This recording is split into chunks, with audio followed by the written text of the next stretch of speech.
मिट्टी या मृदा एवं मृदा विज्ञान, सॉइल्स एंड पेडोलॉजी।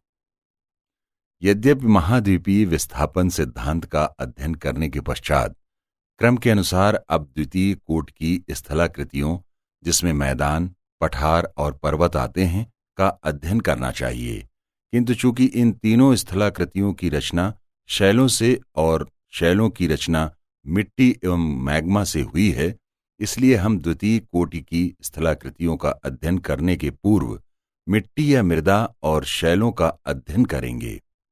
मिट्टी या मृदा। धरातल की ऊपरी परत को मिट्टी कहते हैं, जो चट्टानों के टूटने फूटने एवं वनस्पतियों के सड़ने गलने के फलस्वरूप बनती हैं। अमेरिका के मिट्टी विशेषज्ञ डॉक्टर बेनेट के अनुसार मिट्टी भूपृष्ठ पर मिलने वाली असंगठित पदार्थों की वह ऊपरी परत है जो मूल शैलों अथवा वनस्पतियों के योग से बनती है। उपजाऊ मिट्टी को ही मृदा कहते हैं।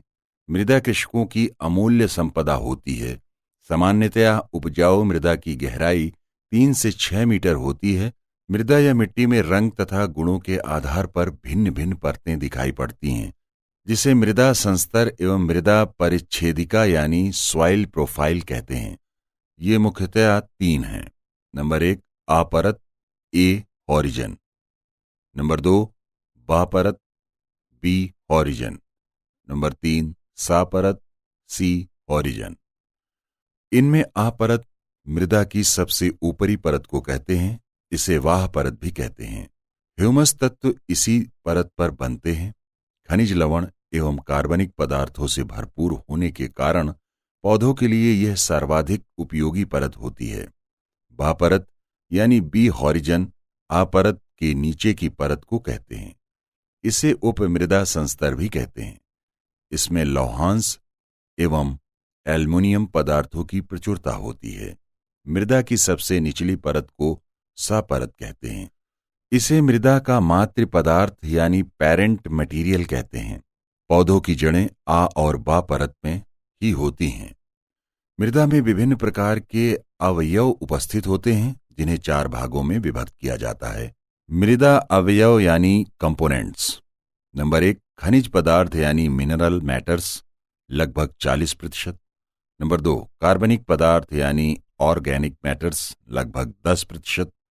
नंबर 3 मृदा जल यानी सॉइल वाटर, लगभग 25%। नंबर 4 मृदा वायु यानी सॉइल एयर, लगभग 25%।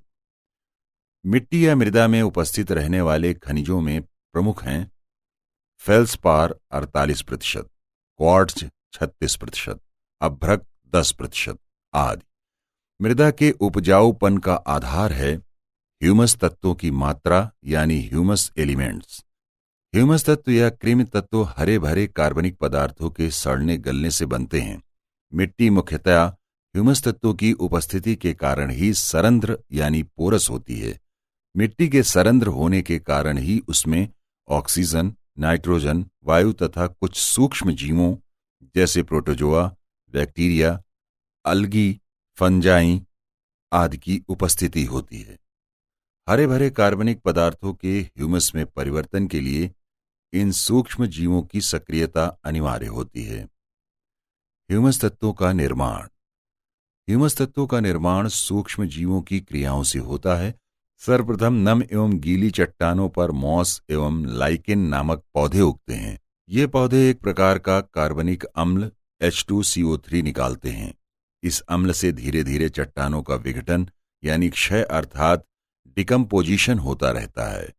मॉस एवं लाइकेन भी मृत होते रहते हैं, जिनका अपघटन या विघटन यानी डिकम्पोजिशन कवक एवं जीवाणु यानी फंगी एंड बैक्टीरिया करते रहते हैं। ये कवक एवं जीवाणु भी मृत होते रहते हैं। इस प्रक्रिया के फलस्वरूप मिट्टी की ऊपरी परत पर गहरे भूरे या काले रंग का पदार्थ बन जाता है, जिसे कृमि तत्व या ह्यूमस तत्व कहते हैं। इसी की मात्रा पर मृदा का उपजाऊपन निर्भर करता है। पादप पोषक तत्व यानी प्लांट न्यूट्रिएंट्स। पौधों को 16 प्रकार के पोषक तत्वों की आवश्यकता पड़ती है। इनमें 9 वृहद पोषक तत्व यानी मैक्रो न्यूट्रिएंट्स तथा 7 सूक्ष्म पोषक तत्व यानी माइक्रो न्यूट्रिएंट्स कहलाते हैं। 9 वृहद पोषक तत्व हैं: carbon, hydrogen, oxygen, nitrogen, phosphorus, potash, sulphur, calcium एवं मैग्नीशियम तथा 7 सूक्ष्म पोषक तत्व हैं: iron, manganese, copper, zinc, boron, molybdenum एवं क्लोरीन। 9 वृहद पोषक तत्वों में 3 नाइट्रोजन, फास्फोरस तथा पोटाश प्राथमिक पोषक तत्व यानी प्राइमरी न्यूट्रिएंट्स तथा 3 सल्फर, कैल्शियम एवं मैग्नीशियम द्वितीयक पोषक तत्व यानी सेकेंडरी न्यूट्रिएंट्स कहलाते हैं। पौधों को प्राथमिक पोषक तत्वों अर्थात नाइट्रोजन, फास्फोरस तथा पोटाश की आवश्यकता अधिक मात्रा में होती है। इन्हें क्रांतिक तत्व यानी क्रिटिकल एलिमेंट भी कहते हैं। अर्थात यूरिया यानी NPK नामक उर्वरक के खेतों में पड़ने से फसलों में क्रांति सी आ जाती है। द्वितीय पोषक तत्वों की आवश्यकता पौधों को अल्प मात्रा में होती है, किंतु पौधों के विकास के लिए द्वितीयक पोषक तत्व भी प्राथमिक पोषक तत्व सदृश ही महत्वपूर्ण होते हैं। यहाँ पर यह उल्लेखनीय है कि पादप पोषक तत्वों में 2 और तत्वों कोबाल्ट एवं सोडियम को शामिल कर लिया गया है, जिनमें कोबाल्ट नाइट्रोजन स्थिरीकरण में सहायक है तथा सोडियम सूखा प्रतिरोध में वृद्धि एवं स्टोमेटा को खोलने में सहायक है। पौधों को वातावरण की कार्बन डाइऑक्साइड से कार्बन, जल से हाइड्रोजन एवं ऑक्सीजन की तथा वायु एवं मृदा से नाइट्रोजन की प्राप्ति हो जाती है। शेष सभी तत्व मृदा में ही उपस्थित रहते हैं। ये तत्व मृदा में रासायनिक घोल के रूप में मिले रहते हैं, जिन्हें पौधों की जड़ें परासरण विधि यानी ओस्मोसिस मेथड द्वारा तनों तक पहुंचा देते हैं और तनों से ये तत्व पत्तियों, फूलों और फलों तक वितरित हो जाते हैं। ये तने फल, फूल, पत्तियां पशुओं एवं मनुष्यों के आहार बन जाते हैं। इस प्रकार फसलों के क्रमागत बोते रहने से मृदा के पोषक तत्वों का ह्रास होता रहता है, जिसकी पूर्ति कृत्रिम पोषक तत्वों, खाद एवं उर्वरकों यानी मैन्योर्स एंड फर्टिलाइजर्स के माध्यम से की जाती है। अब तक हमने मृदा अध्याय के अंतर्गत मृत्तिका विज्ञान यानी पेडालॉजी एवं पादप पोषक तत्वों यानी प्लांट न्यूट्रिएंट्स का अध्ययन किया। अब हम मृदा वर्गीकरण यानी क्लासिफिकेशन ऑफ सॉइल्स का अध्ययन करेंगे। इस क्रम में हम सर्वप्रथम वैश्विक मृदा के वर्गीकरण पर दृष्टिपात करें, तदंतर भारतीय मृदा के प्रकारों का अध्ययन करें। वैश्विक मृदा का वर्गीकरण यानी क्लासिफिकेशन ऑफ वर्ल्ड सॉइल। विश्व की मृदाओं का वर्गीकरण विभिन्न आधारों और विभिन्न रूपों में किया गया है। मृदा विज्ञान के विकास एवं मिट्टियों के वर्गीकरण की पहल रूसी वैज्ञानिकों के नाम है, किंतु अमेरिकी मृदा विशेषज्ञों की भूमिका विशेष महत्वपूर्ण है। रूसी भौमिकीविद एवं भूगर्भ शास्त्री V.V. डाकुचेव ने 1882 से 1900 के बीच किए गए अपने अध्ययनों के फलस्वरूप बताया कि मृदा एक स्वतंत्र इकाई है, जिसके लक्षण जलवायविक प्रक्रियाओं और पौधों के क्रियाकलाप द्वारा निर्धारित होते हैं। रूसी वैज्ञानिकों ने मिट्टियों का वर्गीकरण क्षेत्र विशेष की जलवायु तथा वनस्पतियों के आधार पर किया है, इसलिए इनकी अपेक्षा अमेरिकी वर्गीकरण अधिक व्यापक, प्रचलित और मान्य है। प्रसिद्ध अमेरिकी मृदा विशेषज्ञ C.F. मार्बोट ने 1938 में एक मृदा वर्गीकरण के व्यापक तंत्र की योजना प्रस्तुत की। इस योजना को USDA तंत्र के रूप में जाना जाता है, क्योंकि इस योजना का निर्माण USDA यानी United states department of agriculture के तत्वाधान में किया गया। इस योजना के तहत विश्व की मिट्टियों का वर्गीकरण 3 श्रेणियों यानी ऑर्डर्स में किया गया। वे 3 वर्ग इस प्रकार हैं: नंबर 1 पार्श्विक मृदा यानी जोनल सॉइल, नंबर 2 अपार्श्विक मृदा यानी अजोनल सॉइल, नंबर 3 अंतर पार्श्विक मृदा यानी इंटरजोनल सॉइल। अब हम संक्षेप में इनका अध्ययन करें। नंबर 1 पार्श्विक या कटिबंधीय मृदा यानी जोनल सॉइल। यह जलवायु एवं वनस्पति के दीर्घकालीन प्रभाव से निर्मित पूर्ण विकसित एवं प्रौढ़ मृदा है। इनके मुख्य 2 उपभाग किए जाते हैं, पेडाकल तथा पेडाल्फर। नंबर 1 पेडाकल। इस प्रकार की मृदा के चेरनोजम एवं सेरोजम नामक 2 उपभाग किए जाते हैं। आइए अब इनका क्रमशः अध्ययन करें। चेरनोजम यह घास प्रदेशों में पाई जाने वाली मृदा है। यह सर्वाधिक उपजाऊ और भुरभुरी मिट्टी है। इसमें उर्वरक और सिंचाई की आवश्यकता कम पड़ती है। इसके आ स्तर में ह्यूमस की अधिकता एवं बा स्तर में चूना की अधिकता होती है। रूस के स्टेपी प्रदेश में इसे ब्लैक अर्थ सॉइल ह्यूमस की अधिकता के कारण कहते हैं, तथा आर्द्र शीतोष्ण लंबी घास प्रदेशों जैसे अमेरिका और कनाडा के प्रेयरी प्रदेश, अर्जेंटीना के पंपास एवं हंगरी के पुस्ता में इसे ब्रेमिजेम्स मिट्टी कहते हैं। ये चेरोनोजम से कुछ भिन्नता लिए हुए होती है। चेरोनोजम मृदा को ही घास प्रदेश के शुष्क भागों, विशेषकर यूएसए के ग्रेट बेसिन के पठार में चेस्टनट कहते हैं। चेस्टनट एक भूरी पेडाकल सॉइल है।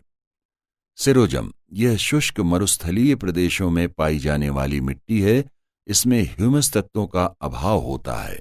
इसका पीएच मान 8 से अधिक होता है। नंबर 2, पेडाल्फर मृदा।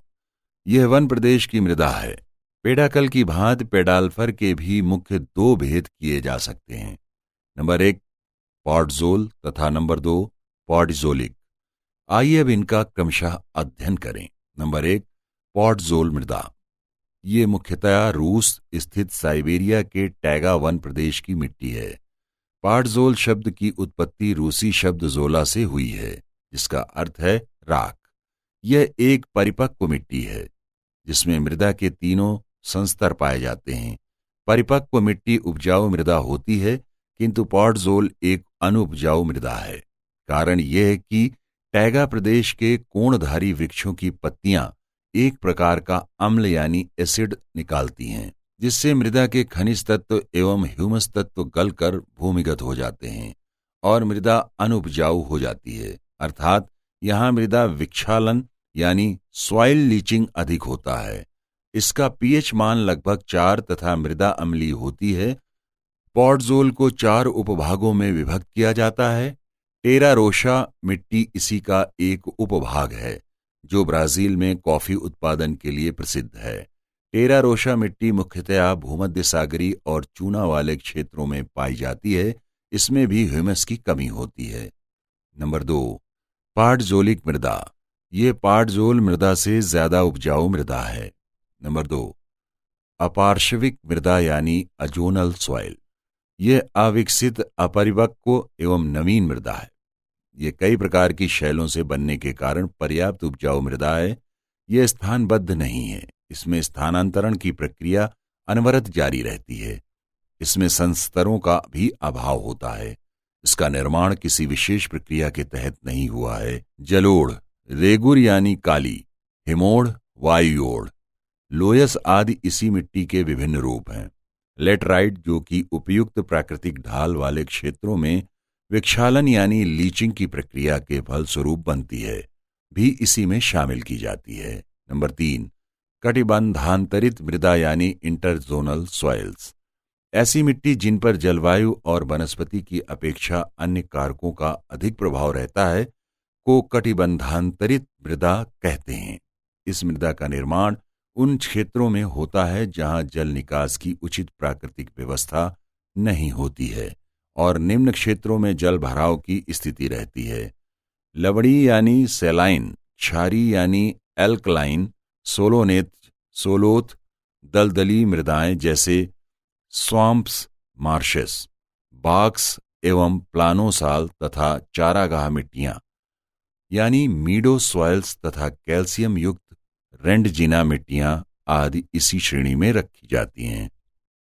मृदा का आधुनिक वर्गीकरण यानी मॉडर्न क्लासिफिकेशन ऑफ सॉइल्स।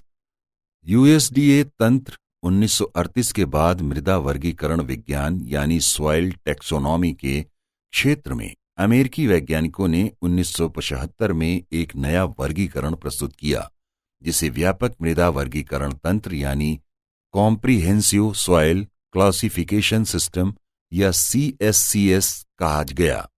अमेरिकी मृदा सर्वेक्षण विभाग की ओर से प्रस्तुत इस वर्गीकरण में विश्व की समस्त मृदाओं को 10 श्रेणी, 47 उपश्रेणी और 185 वृहत वर्गों में बांटा गया है। CSCS के तहत मृदा की 10 श्रेणियों का वर्णन इस प्रकार है।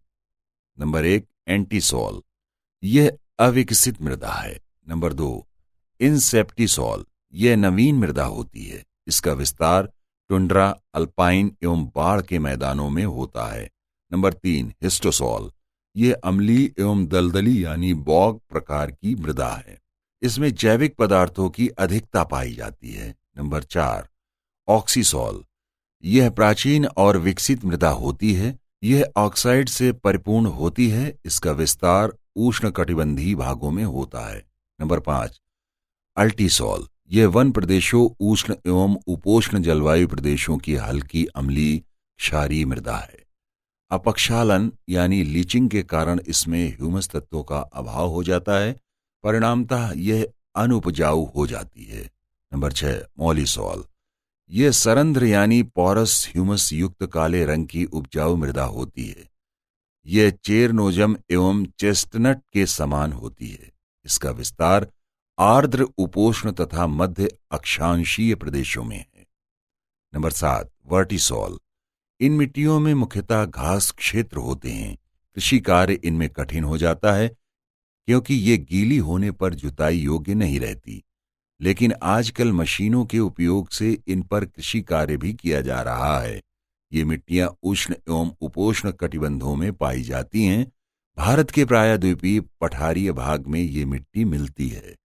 नंबर 8, अल्फीसॉल, सामान्य रूप से ये मिट्टियां कृषि की दृष्टि से उत्पादक होती हैं। ये मिट्टियां खासकर उत्तरी अमेरिका, यूरोप, मध्य साइबेरिया, उत्तरी चीन, पूर्वी भारत तथा दक्षिणी ऑस्ट्रेलिया आदि में पाई जाती हैं। नंबर 9, स्पार्डोसॉल, इन मिट्टियों में ह्यूमस तत्वों की कमी होती है। ये रेतीली मिट्टी होती हैं। कृषि में उत्पादकता इनकी न्यूनतम होती है। नंबर 10, एरिडोसॉल, ये मिट्टी उष्ण एवं उपोष्ण कटिबंधीय रेगिस्तानी भागों में पाई जाती है। इनका प्रायः उपयोग पानी सुलभ करा के चारागाह के लिए होता है।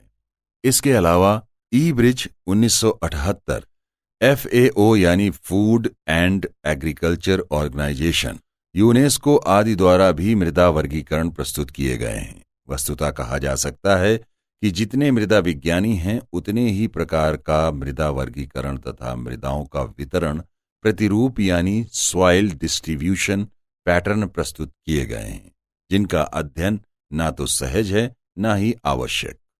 भारतीय मृदा वर्गीकरण यानी क्लासिफिकेशन ऑफ इंडियन सॉइल्स, भारतीय कृषि अनुसंधान परिषद, Indian council for agricultural research यानी ICAR, न्यू दिल्ली ने 1986 में भारतीय मृदा को 8 भागों में विभक्त किया, जो इस प्रकार हैं। नंबर 1, जलोढ़ मिट्टी यानी अलुवियल सॉइल। नंबर 2, लाल मिट्टी यानी रेड सॉइल। नंबर 3, काली मिट्टी यानी black soil. Number 4, laterite soil. Number 5, PT soil. Number 6, बलुई या रेगिस्तानी मृदा यानी एरिड और डेजर्ट सॉइल। नंबर 7, पर्वतीय मृदा यानी हिली सॉइल। नंबर 8, क्षारीय एवं लवणीय मृदा यानी एल्कलाइन एंड सेलाइन सॉइल। किंतु कृषि की दृष्टि से उपयोगी मृदा को 4 भागों में विभक्त किया गया है, जो कि इस प्रकार हैं। नंबर 1, जलोढ़ मिट्टी यानी अलुवियल सॉइल। नंबर 2, लाल मिट्टी यानी रेड सॉइल। नंबर 3, काली मिट्टी यानी black soil. Number 4, laterite soil. इनकी विशेषताओं, गुणों एवं वितरण का संक्षिप्त विवरण निम्नवत है। नंबर 1, जलोढ़ मिट्टी यानी अलुवियल सॉइल। ये मिट्टियां नदियों द्वारा अपर्दित पदार्थों से निर्मित हैं। ये हल्की भूरे रंग की तथा इनका गठन रेतीली से दोमट प्रकार का होता है। इस मिट्टी का विस्तार सर्वाधिक क्षेत्रफल पर है। यह भारत के 43.4% भूभाग अर्थात करीब 15 लाख वर्ग किलोमीटर क्षेत्र पर फैली हुई हैं। ये सर्वाधिक उपजाऊ मृदा हैं। इसमें पोटाश एवं चूना प्रचुर मात्रा में पाया जाता है, जबकि फास्फोरस का अभाव होता है। गेहूं, चावल, गन्ना तथा जूट की खेती के लिए यह सर्वाधिक उपयुक्त मिट्टी है। गुणों के आधार पर इसे 3 उपभागों में विभक्त किया जाता है। वे भाग हैं दोमट, चिकनी एवं कौप, जिनमें दोमट गेहूं के लिए, चिकनी चावल के लिए तथा कॉप गन्ना के लिए सर्वाधिक उपयोगी मृदा है। कणों के आकार यानी टेक्सचर के आधार पर इसे पुनः 3 उपभागों में विभक्त किया जाता है। नंबर 1 भाभर, नंबर 2 बांगर, नंबर 3 खादर। इनमें भाभर कंकरीली पथरीली मिट्टी है। बांगर बाढ़ के मैदान वाले क्षेत्रों में पाई जाती है। इसे पुरातन जलोढ़ मिट्टी कहते हैं क्योंकि इस मिट्टी पर बाढ़ के दिनों में ही पानी पहुंच पाता है और नए अवसाद जमा हो पाते हैं। जबकि खादर उसे कहते हैं जिस क्षेत्र में प्रतिवर्ष नदी का पानी फैल जाता है तथा नई उपजाऊ मिट्टी की परत जमा हो जाती है। इसे नूतन जलोढ़ मिट्टी भी कहते हैं। यह सर्वाधिक उपजाऊ मृदा होती है। इन तीनों मिट्टियों भाभर, बांगर एवं खादर का निर्माण नदियों द्वारा अपर्दित कर लाई गई मिट्टी के निक्षेप से होता है। शिवालिक के दक्षिण और तराई क्षेत्र के ऊपर पाई जाने वाली मृदा को भाभर कहते हैं। उत्तर प्रदेश, पंजाब, हरियाणा, बिहार में पाई जाने वाली मुख्य मृदा को बांगर कहते हैं। खादर का सर्वाधिक विस्तार पंजाब, हरियाणा एवं पश्चिम बंगाल के गांगेय क्षेत्र में है। पंजाब में खादर को बेट कहते हैं। भारत का उत्तरी मैदान, जो कि हिमालय पर्वत तथा प्रायद्वीपीय भारत के मध्य विस्तृत है, जो गंगा, यमुना और उनकी सहायक नदियों द्वारा निर्मित है, को पूर्णतया जलोढ़ मृदा आच्छादित किए हुए है। अत्यधिक उपजाऊ होने के कारण इसे ही भारत का अन्नागार यानी ग्रेनरी ऑफ इंडिया कहते हैं। इस मैदान के ऊपरी भाग में कहीं कहीं क्षारीय और रेतीली मिट्टी पाई जाती है। इसके ऊपर नमक की एक परत जमी होती है जिसके कारण कोई उत्पादन नहीं होता है, अतः इसे बंजर कहते हैं। बंजर को पंजाब में कल्लर तथा गुजरात एवं महाराष्ट्र में चोपन कहते हैं। इस मृदा को पीएच मान के आधार पर 3 भागों में विभक्त किया जाता है। जिसका पीएच मान 7 से कम होता है उसे अम्लीय यानी एसिडिक, जिसका पीएच मान 7 से अधिक होता है उसे क्षारीय यानी बेसिक तथा जिसका पीएच मान 7 होता है उसे उदासीन यानी न्यूट्रल कहते हैं।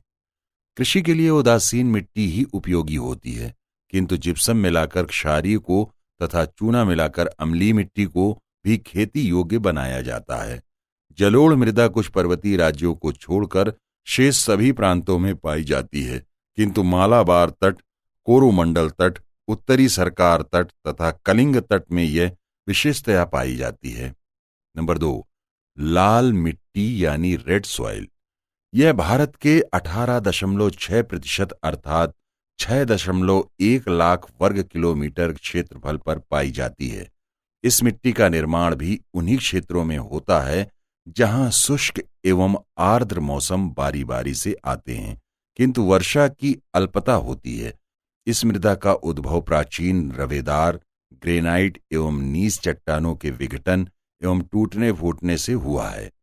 इसमें सिलिका युक्त अवस्था में क्वार्ट्ज या बालू, एल्युमिनियम, लौह तत्वों एवं पोटास की अधिकता होती है, किंतु चूना यानी lime, nodules, nitrogen, phosphorus, humus तथा कार्बनिक भोज्य पदार्थों का अभाव होता है, जिसके कारण यह एक अनुपजाऊ मृदा है।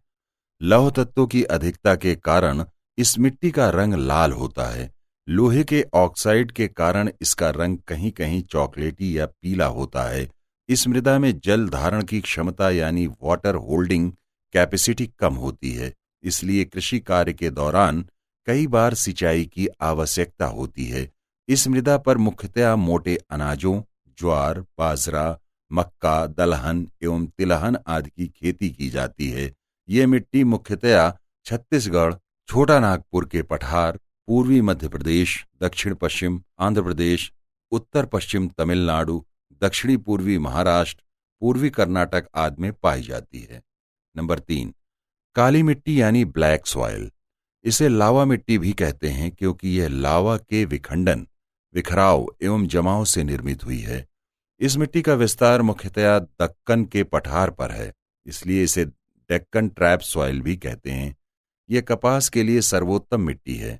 इस मिट्टी की वाटर होल्डिंग कैपेसिटी अच्छी होती है। कपास की जड़ों को पर्याप्त मात्रा में पानी चाहिए, इसलिए यह मिट्टी कम वर्षा में भी कॉटन की जड़ों में नमी बनाए रखती है। इस कारण इसे कॉटन ब्लैक सॉइल भी कहते हैं। इसे रेगुर मिट्टी भी कहते हैं। रेगुर महाराष्ट्र में काली मिट्टी की स्थानीय संज्ञा है। इसमें लवणांश की अधिकता होती है तथा ह्यूमस का अभाव होता है। लवणांशों की अधिकता के कारण ही इस मिट्टी का रंग काला होता है। लवणांशों की अधिकता के कारण ही दरार युक्त होना एवं चिपकदार होना यानी क्रैकी एंड स्टिकी इसकी विशेषता है। प्रथम वर्षा के पश्चात जुताई करना आवश्यक है, अन्यथा दरारें पड़ जाती हैं और जुताई करना कठिन हो जाता है। इस मिट्टी का विस्तार 15.2% अर्थात 5 लाख वर्ग किलोमीटर क्षेत्रफल पर है।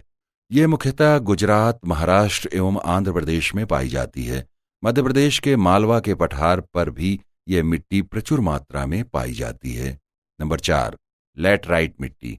इस मिट्टी का निर्माण उन उष्ण एवं उपोष्ण कटिबंधीय क्षेत्रों यानी ट्रॉपिकल एंड सब ट्रॉपिकल रीजन्स में होता है, जहां शुष्क एवं आर्द्र मौसम बारी बारी यानी क्रमिक रूप से आते हैं तथा वर्षा की अधिकता होती है।